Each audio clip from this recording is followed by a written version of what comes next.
मनोज दासଙ୍କର ସ୍ମୃତିର ପ୍ରଦୀପ। ମୋର ଆଦ୍ୟ ତଥା ଅନ୍ତିମ ଲଟାରୀ ପ୍ରାପ୍ତି। ମୁଁ ପାଠ କରୁଛି ସମୀର ରଞ୍ଜନ ଦାସ। ଦିଲ୍ଲୀର କର୍ଣ୍ଣଟ ପ୍ଲେସ୍ ପାର୍ଶ୍ୱବର୍ତ୍ତୀ ସେ ଛୋଟ ଦୋକାନ ପରିବେଶିତ ଚାହା ସେଦିନର ଶୀତ ସନ୍ଧ୍ୟାରେ କିଞ୍ଚିତ୍ ଅଧିକ ଉଷୁମ ଉପୁଜାଇଥିଲା ଆମ ମାନସିକତାରେ। ବନ୍ଧୁ ଦ୍ୱାରକା ପ୍ରସାଦ ଗୁପ୍ତାଙ୍କୁ ଶୁଣାଇଲି ଗୋଟାଏ କାହାଣୀ। ମାଡାମ ୱିଲସନଙ୍କ ନାମରେ କେହି ଜଣେ କିଣିଦେଇଥିଲା ଗୋଟାଏ ବିରଳ ଲଟାରୀ ଟିକେଟ୍।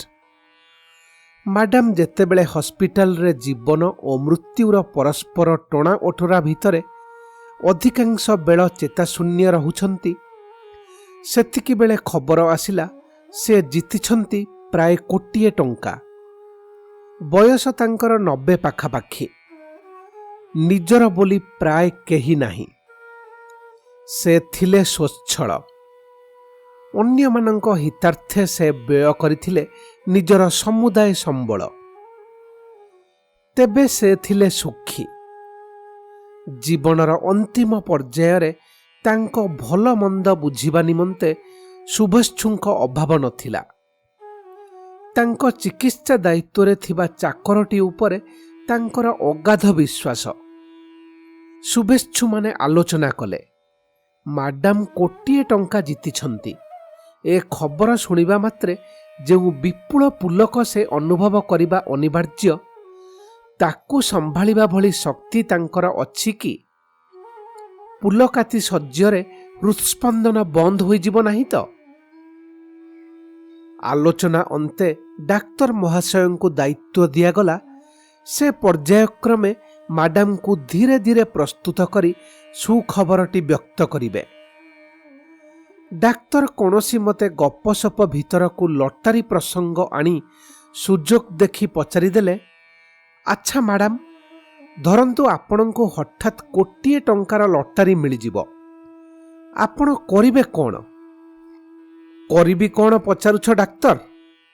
ମୁଁ ସଙ୍ଗେ ସଙ୍ଗେ ସମଗ୍ର ପରିମାଣ ତମକୁ ଦେଇଦେବି, ସୁସ୍ପଷ୍ଟ ଆନ୍ତରିକ କଣ୍ଠରେ କହିଲେ ମାଡାମ। ଡାକ୍ତର ଥରି ଉଠିଲେ। ତାଙ୍କର ହେଲା ହୃଦ୍ଘାତ। ଗୁପ୍ତା ହସିଲେ। ଆପଣଙ୍କୁ 1,000,000 ଟଙ୍କା ମିଳିଥିଲେ ମୁଁ ଖୁସି ହୋଇଥାନ୍ତି। ତେବେ 10,000 ମଧ୍ୟ ମନ୍ଦ ନୁହେଁ। ମୋର ପ୍ରସ୍ତାବ, ପଣ୍ଡିଚେରୀରେ ଘରଟିଏ କିଣି ପକାଇବେ, କହିଲେ ଗୁପ୍ତା। ଏ ପ୍ରସ୍ତାବଟି ବି ମନ୍ଦ ନୁହେଁ।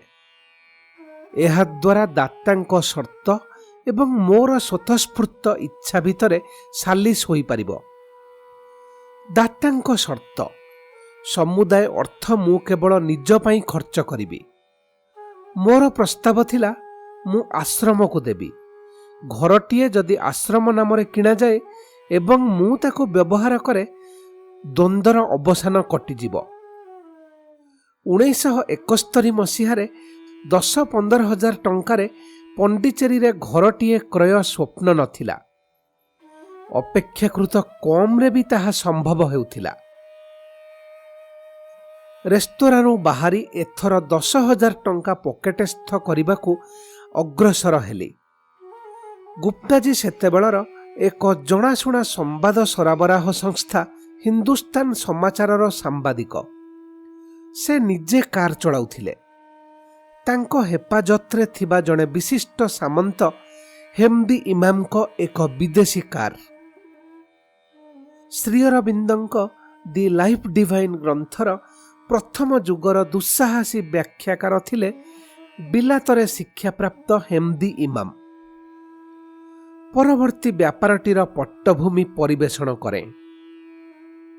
ଆଜି ଭାରତରେ ସାମ୍ବାଦିକତା ପାଇଁ ବେଶ କେତୋଟି ପୁରସ୍କାର ପ୍ରବର୍ତ୍ତନ ହେଲାଣି, କିନ୍ତୁ ଗତ ଶତକର ଷଷ୍ଠ ଦଶକ ଯାଏ ସେ ଦିଗରେ କୌଣସି ବ୍ୟବସ୍ଥା ନଥିଲା। ସେ ଦିଗରେ ପ୍ରଥମ ପଦକ୍ଷେପ ନେଇଥିଲେ ସେ ଯୁଗର ସର୍ବଜନମାନ୍ୟ ସାମ୍ବାଦିକ ଚମନଲାଲ। ତାଙ୍କ ଲେଖା କେତୋଟି ମୂଲ୍ୟବାନ ବହି ଭିତରୁ ହିନ୍ଦୁ ଆମେରିକା ଏଯାବତ୍ ମିଳୁଛି। ନୂଆ ସଂସ୍କରଣର ପ୍ରକାଶକ ଭାରତୀୟ ବିଦ୍ୟାଭବନ। ଷଷ୍ଠ ଦଶକର ଶେଷ ବେଳକୁ ତାଙ୍କର ସେ ପୁରସ୍କାର ପ୍ରବର୍ତ୍ତନ ସମ୍ବାଦ ପଢ଼ିଥିଲି ଗୋଟିଏ ଯୋଡ଼ିଏ କାଗଜରେ। ପ୍ରଥମ ପୁରସ୍କାର ପ୍ରଦାନ 1970ରେ ଦିଲ୍ଲୀରେ ଅନୁଷ୍ଠିତ ହେଲା। ଏକାଧିକ ପେସାଦାର ସାମ୍ବାଦିକ ବିଭିନ୍ନ ବିଭାଗରେ କୃତିତ୍ୱ ପାଇଁ ସମ୍ମାନିତ ହେଲେ। ସେ ଅନୁଷ୍ଠାନରେ ଘୋଷଣା କରାଗଲା ପରବର୍ତ୍ତୀ ବର୍ଷଠୁ ଫ୍ରିଲାନ୍ସ ସାମ୍ବାଦିକତା ସକାଶେ ମଧ୍ୟ ଗୋଟାଏ ପୁରସ୍କାର ପ୍ରବର୍ତ୍ତିତ ହେବ। 1971ରେ ଏ ଲେଖକ ଲଣ୍ଡନରେ ଥାଏ। ବାର୍ତ୍ତା ଯାଇ ପହଞ୍ଚିଲା ପ୍ରଥମ ଫ୍ରିଲାନ୍ସ ବିଭାଗ ସକାଶେ ଏ ଲେଖକ ହିଁ ମନୋନୀତ ହୋଇଛି। ସେତେବେଳେ ଦୈବକ୍ରମେ ମୁଁ ଦିଲ୍ଲୀରୁ ପ୍ରକାଶିତ ସାପ୍ତାହିକ ଥଟ୍ କାଗଜରେ ଗୋଟିଏ ନିୟମିତ ସ୍ତମ୍ଭ ଲେଖୁଥାଏ। ଦୈବକ୍ରମେ କହିବାର କାରଣ ରହିଛି। ମୋର ପାଠକମାନେ ଧରମ ଜସଦେବ ନାମକ ଜଣେ ବିଶିଷ୍ଟ ବ୍ୟକ୍ତିଙ୍କ ନାମ ଅବଶ୍ୟ ଭୁଲିଯିବେଣି। ସେ ଏକଦା ମରିଶାସରେ ଭାରତୀୟ ରାଷ୍ଟ୍ରଦୂତ ଥିଲେ। ଇସ୍ତଫା ଦେଇ ଫେରିଆସି ସାମ୍ବାଦିକତା କରୁଥିଲେ। ହଠାତ୍ ଦିନେ ପଣ୍ଡିଚେରୀରେ ତାଙ୍କ ସହ ପରିଚୟ ହେଲା। ପରେ ପରେ ମୋର ଦିଲ୍ଲୀ ଯିବାର ଥାଏ। ସେ ନିମନ୍ତ୍ରଣ କରିଗଲେ ମୁଁ ଯେମିତି ତାଙ୍କ ଘରେ ଥରେ ଦିବାହାର କରିବି। ଏ ଲେଖକ ତାଙ୍କ ନାମ ଜାଣିଥିଲା ଭିନ୍ନ କାରଣରୁ। ଏକଦା ଜଣେ ସୁବିଖ୍ୟାତ ନେତ୍ରୀଙ୍କର 2 ତରୁଣ ପୁତ୍ର ଜଣକର କାର୍ ହରଣଚାଳ କରିଥିଲେ। ହରଣଚାଳ କରିବାର ହେତୁ ଚୋରି ସେମାନଙ୍କ ଉଦ୍ଦେଶ୍ୟ ନଥିଲା ନିଶ୍ଚୟ, ଥିଲା ନିରୋଳା ଦୁଷ୍ଟାମୀ ପାଇଁ ସାମୟିକ ପ୍ରବଣତା। ସେତେବେଳେ ସେ ଘଟଣା ବେଶ୍ ଚାଞ୍ଚଲ୍ୟ ସୃଷ୍ଟି କରିଥିଲା। ପରବର୍ତ୍ତୀ ସମୟରେ ଉଭୟ ଯୁବକ ଭାରତର ରାଜନୀତିରେ ଭିନ୍ନ ପର୍ଯ୍ୟାୟର ଚାଞ୍ଚଲ୍ୟ ସୃଷ୍ଟି କରିଥିଲେ। ଦୁହେଁ ପରଲୋକରେ। ହୃତ୍ ତଥା ଯଥାସମୟରେ ଆବିଷ୍କୃତ କାର୍ଟିର ମାଲିକ ହେଲେ ଧରମ ଜସଦେବ। ଯଥାସମୟରେ ତାଙ୍କ ଘରେ ଉପସ୍ଥିତ ହୁଅନ୍ତେ ସେ ମୋତେ ପ୍ରଶ୍ନ କଲେ, ଥଟ୍ କାଗଜ ସମ୍ପର୍କରେ କିଛି ଧାରଣା ଅଛି? ନିଶ୍ଚୟ ଅଛି। ମୁଁ କଟକରେ ଥିବାବେଳେ ତାର ଗ୍ରାହକ ଥିଲି। ବସ୍ତୁତଃ ସେତେବେଳେ ଭାରତରେ ସମ୍ବାଦ ସମୀକ୍ଷା ଧର୍ମୀ ପତ୍ରିକାଙ୍କ ସଂଖ୍ୟା ଖୁବ୍ କମ୍। ତହିଁ ଭିତରେ ଥଟ୍ ଥିଲା ଅଗ୍ରଗଣ୍ୟ। କାରଣ ଏହାର ପ୍ରତିଷ୍ଠାତା ଥିଲେ ପ୍ରଖ୍ୟାତ M.N. ରାୟ। ରାଡିକାଲ ହ୍ୟୁମାନିଷ୍ଟ ପାର୍ଟିର ମୁଖପତ୍ର ଭାବରେ ଏହାର ପ୍ରକାଶନ ଆରମ୍ଭ ହୋଇଥିଲା। ସେ ପାର୍ଟି ନିଦ୍ରାଭିଭୂତ ହୋଇ ପଡ଼ି ରହିବା ପରେ ଏହା ମୁଖ୍ୟତଃ ଏକ ରାଜନୈତିକ ସମୀକ୍ଷା ପତ୍ର ରୂପେ ପ୍ରକାଶ ପାଉଥିଲା। ତେବେ ପ୍ରତି ସଂଖ୍ୟାରେ ସ୍ଥାନ ପାଉଥାଏ ଏକ ଏକ କ୍ଷୁଦ୍ର ଗଳ୍ପ।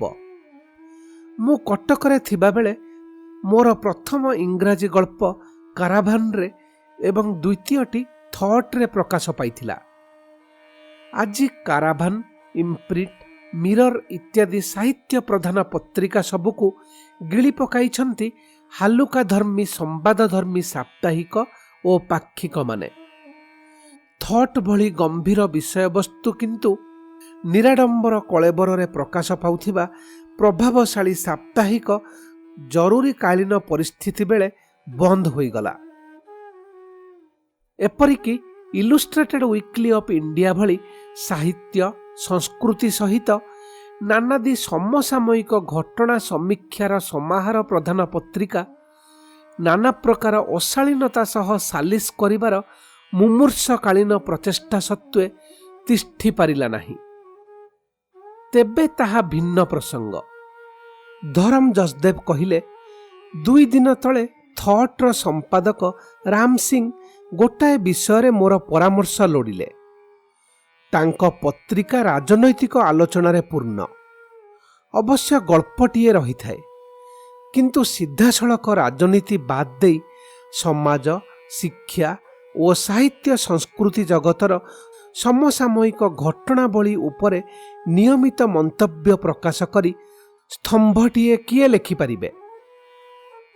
ଧରମ ଜସଦେବ କହିଲେ, ମନ୍ତବ୍ୟ ଗତାନୁଗତିକ ନ ହୋଇ ଟିକିଏ ଭିନ୍ନ ସ୍ତରର ହେବା ଲୋଡ଼ା। ମୋ ଇଙ୍ଗିତ ଅର୍ଥାତ୍ ମୁଁ ଆପଣଙ୍କୁ ଏକଥା କହିବାର ତାତ୍ପର୍ଯ୍ୟ ବୁଝୁଛନ୍ତି ତ? ଅନ୍ଦାଜ କରୁଛି, ବୁଝାଇ ଦିଅନ୍ତୁ।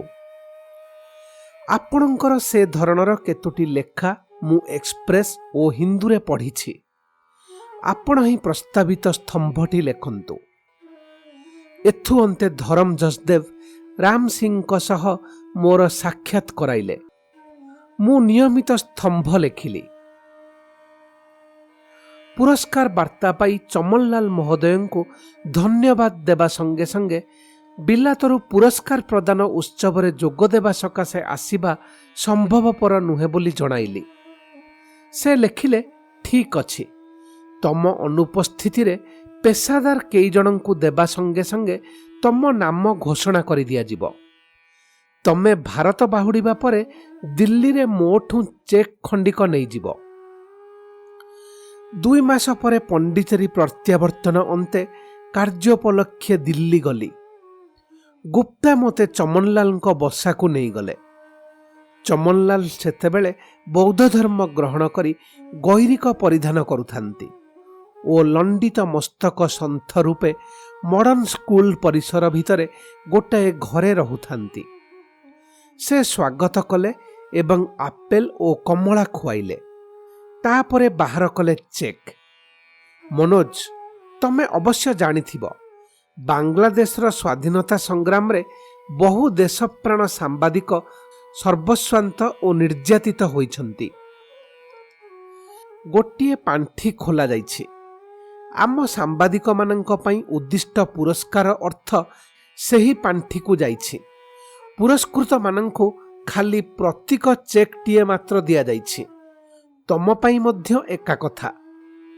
ମୋତେ ଚେକ୍ଟି ଧରାଇଦେଲେ। 225 ବା 50 ଟଙ୍କା।